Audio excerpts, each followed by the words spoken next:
இந்தியாவை நோக்கி படையெடுக்கும் virus. Human மெட்டாப்னோ virus என சொல்லப்படும் HMPV வைரஸால் ஏற்பட போகும் பாதிப்புகள் என்ன? கர்நாடகாவில் நுழைந்திருக்கும் இந்த வைரஸால் பாதிக்கப்பட்ட பச்சிளம் குழந்தைகள்.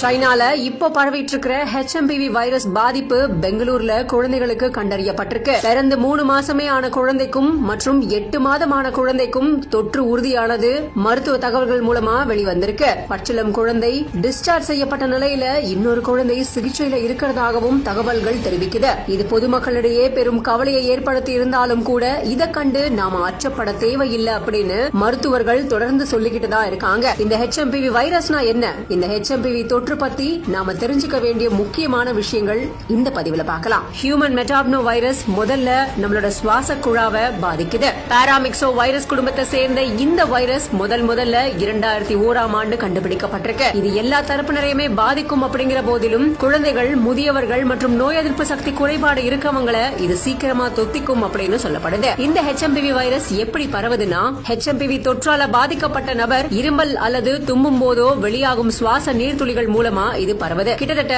கொரோனா வைரஸ் மாதிரி தான் இதுவும் அப்படின்னு சொல்லப்படுது. வைரஸ் இருக்கிற இடங்கள்ல இல்லனா பொருட்களை தொட்டுட்டு அதுக்கப்புறமா அப்படியே வாய், மூக்கு இல்ல